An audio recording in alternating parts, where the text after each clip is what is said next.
Hello there. We'll start this week's review with an amazing production of the School of Rock, the musical. On Wednesday and Thursday this week, the musical played to a full house who was given a real treat. Our cast and crew have worked incredibly hard over the last few months to bring this enjoyable musical to Chauncy School. With a huge cast, an orchestra, and sound and lights and pyrotechnics from the West End, I want to thank everyone involved in this brilliant production. An amazing team effort. As well as the performance, we had a rock star photo booth, and thanks to all those people who shared their photos and the art department who've been rather creative in producing their own Chauncy Rocks Hall of Fame. Some of the photos on display are more crime-watch than Top of the Pops, mind.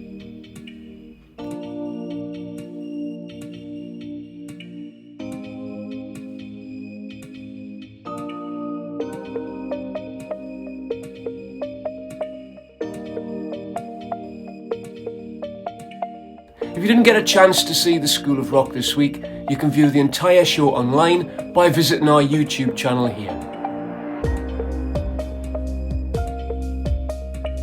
Away from the show, we've had another busy and creative week at Chauncy. Our Year 12 media students are currently planning music videos in preparation for their coursework projects. Their focus this week was to investigate and consider stereotypes of particular social groups and how these reinforce dominant ideologies in popular culture. On the back of a hugely successful orchestra day last month, our Year 7 Violin Club started this week. This takes place at lunchtime in the music department, and if any Year 7 students would like to come along, please speak to the music teachers, Mrs. Pressman or Mrs. Brown, or email admin@chauncy.org.uk. Our Philosopher of the Week award goes to Leo Burney. This week, Philosophy Club discussed significant inventions. Leo gave an impassioned speech about the importance of walls. Although many disagreed with his choice, we were all impressed with his well-constructed argument. Well done, Leo. In geography, Year 7 are studying flooding as part of their work on rivers. 7N and 7C showcased their incredible river flooding projects to their peers and staff. Students spent 2 weeks researching and using skills gained in the classroom to create some impressive projects and then presented them in the method of their choosing. It was a wonderful lesson spent sharing their newfound knowledge and creative designs. In science, Year 9 students were learning all about lungs this week. By making their own model lungs, students were able to show how the diaphragm creates negative pressure to fill the lungs with air. Another example of practical experience reinforcing learning to help the students memorise complicated concepts. Staying with science, Year 8 students were introduced to the Van de Graaff generator, which is always a hair-raising experience, to help them understand static electricity.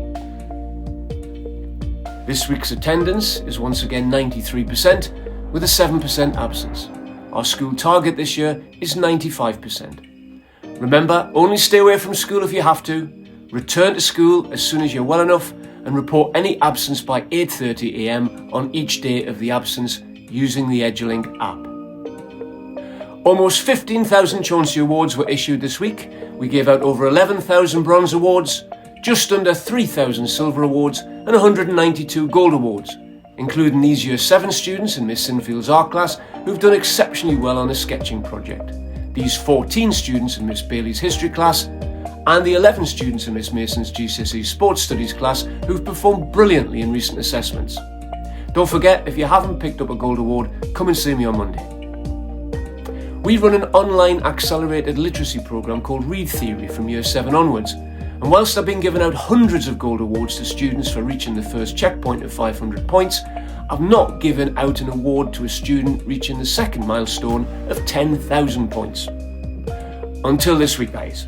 Congratulations to Bethany Ward in 10 Maple and praise Enzete in 7 Birch for reaching this impressive target.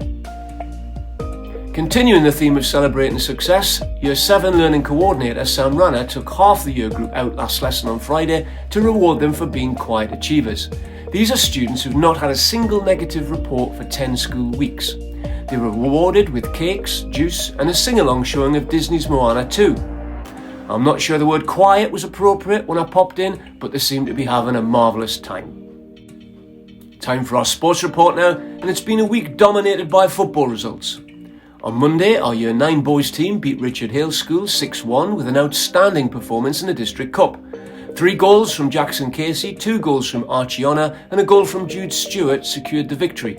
But an outstanding team performance meant our team are now District and County Cup semi-finalists. An amazing achievement. Well done, boys. On Wednesday afternoon, our Year 11 boys team beat Goffs Churchgate School.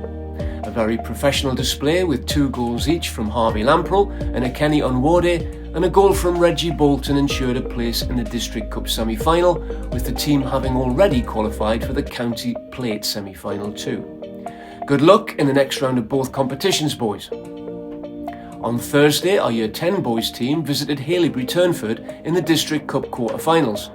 4 goals from Tyler Smart and a goal from Alfie Sharp secured a 5-1 away win and a place in the semi-finals. This team are on an amazing run and have qualified for both the District Cup and the County Cup semi-finals this year. Good luck, boys, and well done. Our under-12s and under-14 girls teams were in action on Wednesday too, participating in the District Futsal Tournament. Both teams performed brilliantly and went through the competition without defeat. The under-12 side finished first, with Freya O'Brien the player of the tournament, and the under-14s also finished first place, with Annie Martin the player of the tournament. Both teams will now go on to represent the district in the Hertfordshire County Finals later this year. An amazing achievement, and many thanks to their coach Alice Berry for organising another opportunity to promote and develop girls football at Chauncy School.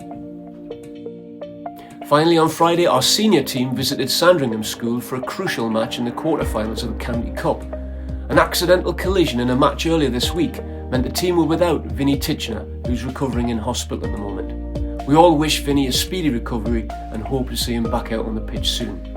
Despite this setback, the team won 2-0 against a very strong Sandringham side, with goals from Harry Brandt and Frankie Samford, booking their place in the County Cup semi-final.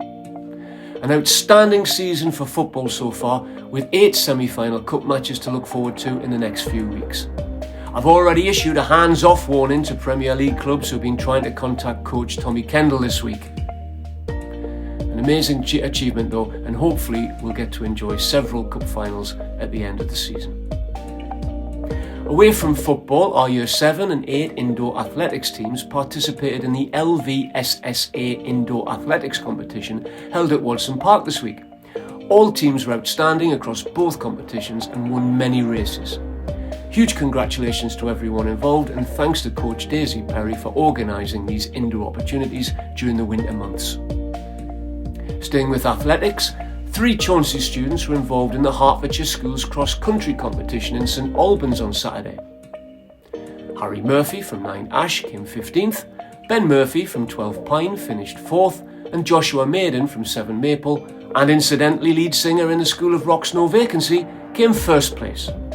Both Ben and Josh have subsequently qualified for the National Schools competition later this year. Well done to all the boys for another outstanding performance. Special mention to Daniel Elliott, 9 Willow, who's participated in the Under-16 National Trophy Cyclocross Championship this year. There were 5 rounds in Derby, South Shields, Torbay, Clanfields and Bradford, accumulating in the National Championship at the Cyclo Park in Kent. Daniel bettered all of his results from last season, despite facing tough conditions at the National Championships with icy conditions thawing out to heavy mud during the morning, making the course conditions treacherous. A fantastic effort from Daniel nonetheless, and we're all very proud of his success. Well done. In basketball, a huge well done to our Year 10 and 11 boys team who travelled to Beaumont School and secured a 70-68 victory on Tuesday afternoon. A very close game saw 2 evenly matched teams compete in an excellent game, but Chauncy edged it in the last quarter to pick up the victory. Well done, boys. And finally, a mention to all the Chauncy students who've been competing at the County Swimming Championships over the last 2 weekends.